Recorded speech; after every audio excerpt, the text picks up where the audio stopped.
outside of Washington, D.C. He is an illegal alien from El Salvador, and he will not be living in our country much longer.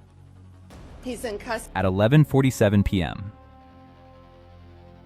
on a Thursday night in late January, the Federal Bureau of Investigation and Immigration and Customs Enforcement issued a joint operational directive that would become the single largest financial seizure targeting the Sinaloa Cartel infrastructure on American soil in over a decade.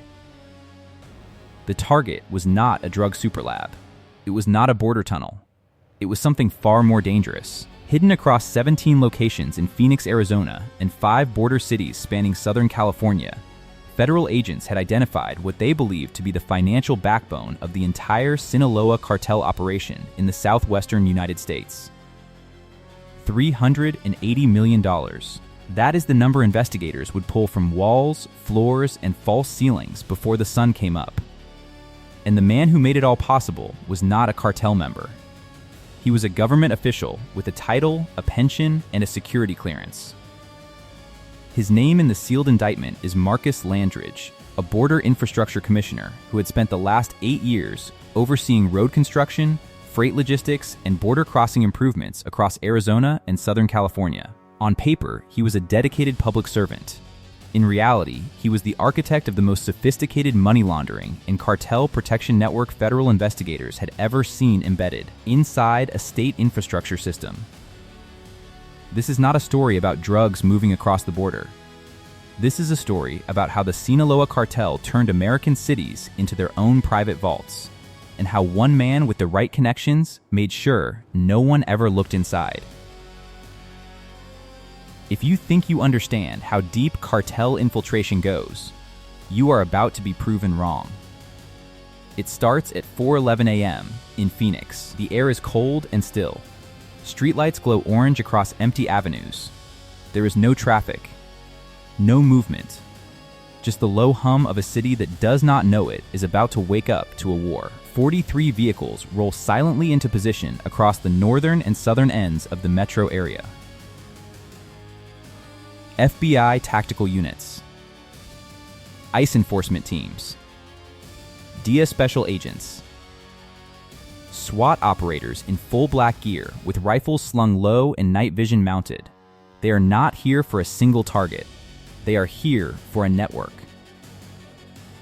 17 safe houses, 17 locations that look like ordinary homes, small apartment complexes, and commercial rental units. But inside, they are fortresses. Steel reinforced doors, surveillance cameras on every angle, panic rooms built into basements, and cash, stacks and stacks of American currency bundled, vacuum sealed, and hidden in spaces designed to survive building inspections, fire code reviews, and even basic police searches. At exactly 4:18 a.m., the first breaching charge detonates. The sound rips through a quiet residential street in North Phoenix like a thunderclap. The door to a tan stucco house with a red tile roof comes off its hinges in a cloud of smoke and splinters. FBI agents pour inside. Flashbangs explode in the hallway. White lights. Deafening noise. 2 men in the living room drop to the floor with their hands over their heads. One of them is holding a cell phone. The other has a 9mm pistol on the couch next to him. Neither of them moves. They know what this is. They have been trained for this. Do not resist. Do not talk. Wait for the lawyer. But the agents are not interested in them yet. They are moving deeper. Through the kitchen. Down a narrow hallway. Into a back bedroom that looks completely unremarkable. A queen-sized bed. A cheap dresser. A flat-screen TV on the wall. One agent kneels beside the bed and pulls it away from the wall. Behind it, there is a seam in the drywall. He pulls a multi-tool from his vest and pries the panel open. Inside the wall, there are black duffel bags stacked from floor to ceiling. He opens the first one. $100 bills, banded, wrapped in plastic. He opens another. Same thing. And another. The agent keys his radio. We have it. Room 2. Full load. Estimate 7 figures. Minimum. Across the city, similar scenes are unfolding in real time. In South Phoenix, A two-story apartment complex is hit simultaneously from the front and the rear. Agents find over $4 million hidden inside a false floor beneath a bathroom. In Tempe, a storage unit leased under a shell company name contains 12 duffel bags and a steel lockbox filled with methamphetamine and bundled cash totaling $9.3 million. In Mesa, a small house with bars on the windows and no furniture has $16 million hidden inside the attic, the walls, and a sealed compartment beneath the water heater. Every location is different, but every location follows the same blueprint. No drugs on site, no weapons caches, just money. Clean, organized, vacuum-sealed American currency waiting to be moved, cleaned, or transferred. This is not a drug operation. This is a bank, a cartel bank, operating in plain sight, protected by silence, and someone on the inside made sure it stayed invisible. By 6 a.m., federal agents have seized over $214 million from Phoenix alone, but the operation is not over. 50 miles south, along the border cities of Southern California, 5 more locations are being hit at the exact same time. In Calexico, a small commercial warehouse near the border crossing is breached by ICE tactical units. Inside, agents find a hidden room behind a false wall in the back office. The room contains 22 duffel bags filled with cash, 2 encrypted laptops, and an external hard drive connected to a router with no visible internet service provider. The router is running on a private satellite uplink. One of the ICE cyber analysts secures the device and tags it for immediate forensic review. In El Centro, a residential home 2 blocks from a checkpoint is raided. Agents find $11 million hidden in a crawl space beneath the garage.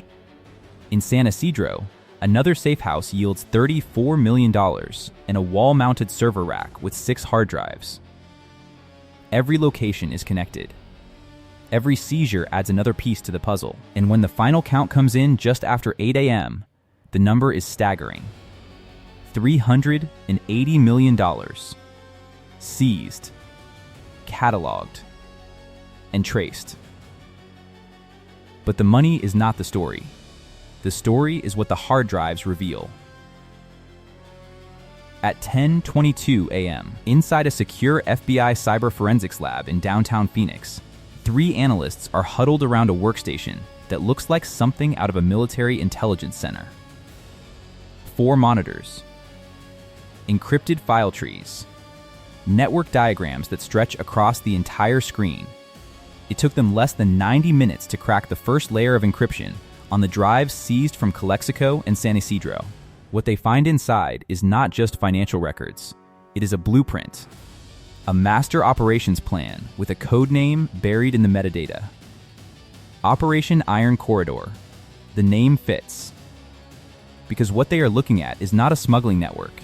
It is an infrastructure hijacking plan. The files show a detailed map of every major freight route, border crossing, commercial way station, and inspection checkpoint between Phoenix and the California border. Each location is marked with a status code. Green means operational, yellow means monitored, red means temporarily restricted. But next to almost every green marker, there is a name. A contact. A facilitator. And at the center of the entire network, with digital authorization signatures on over 60 logistical approvals, is Marcus Landridge. The analysts pull his profile. Age 52. Border Infrastructure Commissioner for the Arizona Southern Corridor Authority. Appointed 8 years ago, salary $137,000 a year. But his financial transactions tell a different story. Over the last 6 years, Landridge has received payments totaling $18.4 million through a series of shell companies, offshore accounts, and sham consulting contracts tied to construction firms that do not exist. The payments come in waves, always after a major freight corridor improvement project, always routed through holding companies in Delaware, Nevada, and the Cayman Islands. The money does not sit, it moves. Into real estate, into business investments, into encrypted wallets tied to dark web marketplaces, and every single dollar can be traced back to Sinaloa Cartel financial nodes operating in Culiacan, Tijuana, and Mexicali. But the financial flow is only part of it. The files show something worse. Landridge did not just take money. He gave access. Over the last 4 years, he approved construction contracts that allowed cartel-linked logistics firms to install surveillance equipment at border way stations. He delayed inspection schedules at key checkpoints during known cartel transport windows. He authorized road closures and detour routes that redirected law enforcement patrols away from smuggling corridors during high-volume nights. He even signed off on the installation of private communication towers near border zones that were later identified as encrypted relay points for cartel radio traffic. This was not corruption. This was command-level collusion. Landridge turned Arizona and Southern California into a cartel superhighway. And he did it with a government title and a badge. One of the analysts looks up from the screen. She speaks quietly, but her voice carries weight. This is not just money laundering. This is state capture. He gave them the entire border infrastructure. And they paid him like a CEO. The lead investigator nods. He keys his radio. We need federal warrants. Full spectrum. Landridge, his staff, his contractors. Every name on this list. And we need them now. By 2 p.m., the operation enters its second phase. Inside a joint command center at the Phoenix FBI field office, a massive digital map is projected onto the wall. It shows the entire southwestern corridor from Phoenix to San Diego. Across the map, there are 73 red markers. Each one represents a location tied to Operation Iron Corridor. Safehouses. Cartel logistics hubs. Corrupt contractor offices. Shell company addresses. Encrypted server farms. And every single one of them is about to be hit. The operation is called Scorched Vault. Over 800 federal agents are mobilized. FBI, DIA, ICE, DEAS, U.S. Marshals, SWAT teams from 6 different field offices.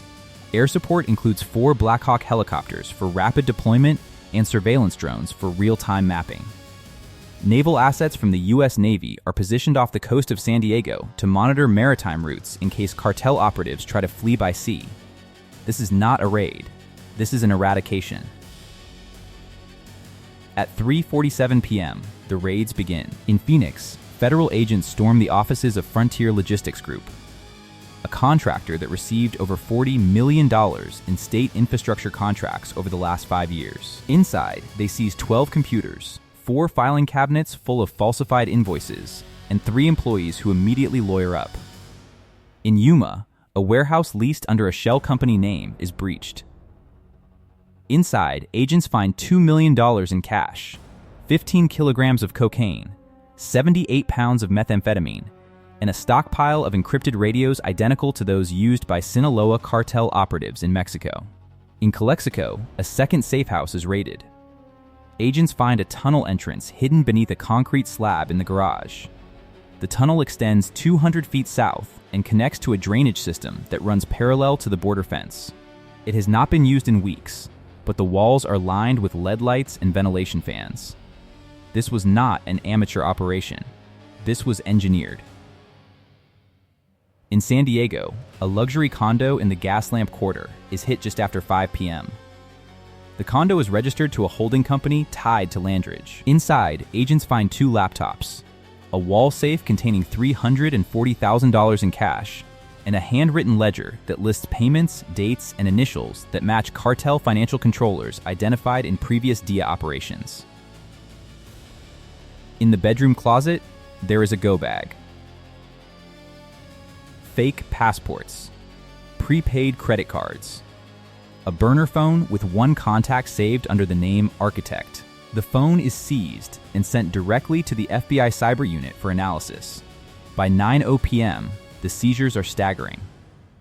In addition to the initial $380 million, agents have recovered another $43 million in cash, 78 kilograms of cocaine, over 200 pounds of methamphetamine, 19 firearms, 40 encrypted devices, and 12 vehicles registered to shell companies. They have arrested 67 individuals. 31 are cartel members or associates. 14 are logistics contractors with ties to Landridge. And 22 are low-level operatives who handled cash transfers, surveillance, and communication relays. But the biggest arrest has not happened yet. At 10:34 p.m., Marcus Landridge is taken into custody at his home in Scottsdale. It is a large house, Spanish style, gated. Security cameras on every corner. The driveway has 2 cars, a black Mercedes and a silver Audi. Both are registered under his wife's name. Federal agents knock. They announce. They wait. Landridge opens the door himself. He is calm. He does not ask why they are there. He does not resist. He simply asks if he can call his attorney. The lead agent nods. You will have time for that. But right now, you are coming with us. Landridge is handcuffed. Read his rights. And placed in the back of an unmarked vehicle. As the car pulls away, one of the agents radios in. Target secure. Iron corridor is down. But the story does not end with an arrest. It deepens. Over the next 72 hours, federal investigators begin analyzing the seized servers, logs, and encrypted communications from Operation Iron Corridor. What they discover is a level of infiltration that goes beyond one man. Landridge was not working alone. He had a network. And that network reached deep into law enforcement, border patrol, and local government. Internal emails show that at least 9 Border Patrol agents in the Yuma and San Diego sectors were on cartel payroll. They received monthly payments ranging from $5,000 to $20,000 in exchange for advance notice of inspection sweeps, patrol schedules, and checkpoint activity. One agent even provided GPS coordinates for remote desert routes that were not monitored by drones or surveillance towers. Another altered official logs to show that certain cargo trucks had been inspected when in fact they had been waved through without a second glance. In Phoenix, 2 deputy sheriffs are identified as having received payments from the same shell companies tied to Landridge. Their job was simple. If a safe house was flagged for investigation, they would delay the warrant. Claim paperwork issues. Request additional review. Buy time. Just enough for the cartel to move the money. In one case, a safe house in Tempe was under surveillance for 3 weeks. A warrant was ready. But it sat on a desk for 9 days because one of the deputies claimed the address was listed incorrectly. By the time the warrant was served, the house was empty. No cash, no evidence, just furniture and dust. That deputy is now in federal custody. But the deepest betrayal comes from inside the State Infrastructure Authority itself. 4 employees who worked directly under Landridge are arrested. 2 of them handled contract approvals. 1 managed freight corridor maintenance schedules. The other coordinated with private contractors for road closures and detour planning. All 4 received payments. All 4 signed documents that gave cartel logistics firms access to restricted zones, communication infrastructure, and inspection bypass windows. One of the employees, a logistics coordinator named Daniel Foss, broke during interrogation. He told investigators that Landridge ran the operation like a legitimate business. Meetings, schedules, quarterly goals. Foss said Landridge never used the word cartel. He called it the network. And he told his staff they were facilitating private freight optimization. Foss said he did not realize what he was part of until federal agents showed him the ledger. By then, he had signed off on over 200 contractor payments. Payments that went directly to Sinaloa Cartel operatives. This was not just corruption. This was institutional capture. The cartel did not fight the system. They bought it, piece by piece, and Landridge gave them the keys. One senior FBI agent, speaking off the record to investigators, described it this way: "We have seen dirty cops before. We have seen corrupt officials. But this was different. This was a parallel system. They built a second border infrastructure that operated alongside the real one. And for years, no one noticed, or if they did, They were paid to stay quiet. The financial web extends even further. Forensic accountants traced the shell companies tied to Landridge back to a network of over 30 fake corporations spanning 6 states and 4 countries. These companies were used to launder money, purchase real estate, and fund legitimate businesses that provided cover for cartel cash flow. One shell company, registered in Nevada, owned 3 car washes, 2 construction firms, and a freight brokerage. Another, based in Delaware, held investments in solar energy projects and agricultural land. On paper, everything looked clean, professional, legal. But the source of every dollar was the same: Sinaloa Cartel narcotics revenue. Cocaine, methamphetamine, heroin, fentanyl pills. All of it converted into clean American currency and cycled through Landridge's network. One investigator pulls up a chart showing the flow. She points to a single node at the center. That is him. That is Landridge. He is the valve. Everything flows through him. And without him, the whole system collapses. She pauses, and it just did. The scope of Operation Iron Corridor becomes clear. Over the course of 6 years, the network moved an estimated $4.2 billion through Arizona and Southern California. They transported over 18 tons of cocaine, 34 tons of methamphetamine, and an estimated 2.1 million fentanyl pills across the border and into American cities. They used legitimate infrastructure, legitimate contracts, legitimate government authority, and they did it without firing a single shot. This was not a war. This was infiltration. And it almost succeeded. But there is one final revelation. Hidden in the encrypted files seized from Landridge's home is a document labeled Phase 3 Expansion. The document outlines a plan to replicate the Arizona model in Texas, New Mexico, and Nevada.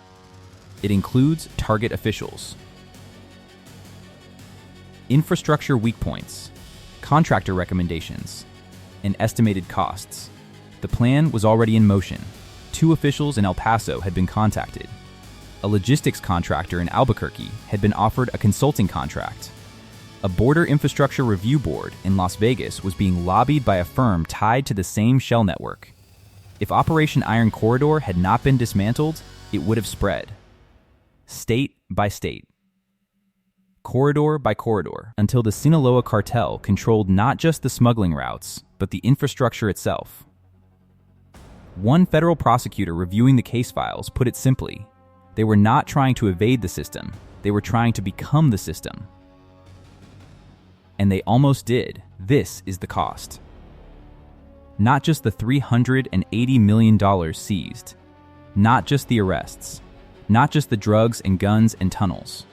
The real cost is trust. Trust in the officials who approve contracts. Trust in the officers who patrol the border. Trust in the system that is supposed to protect American communities from exactly this kind of infiltration. That trust was broken. Sold for $18 million and a promise of silence. The fentanyl that came through those corridors killed people. Sons, daughters, parents, friends. The methamphetamine destroyed neighborhoods. The cocaine funded violence that spilled across borders and into American streets. And the money, the $380 million hidden in walls and floors and attics, was the fuel, the engine, the lifeblood of a machine designed to turn America into a cartel marketplace. But the machine is broken now. The vaults are empty. The network is dismantled. The officials are in custody. And the message is clear. Power does not always need violence. Sometimes it just needs access and ambition, and one person willing to sell the system for the right price. If you are still watching this, you need to understand that this story is not just about one man or one cartel. It is about what happens when silence becomes complicity, when systems are trusted without oversight, when infiltration is mistaken for legitimacy. This is a warning. If you believe stories like this need to be exposed, tap the like button so more people see it. If you think corruption at this level needs to be dragged into the light, comment the word "expose" below. Share this with someone who needs to understand how deep this really goes.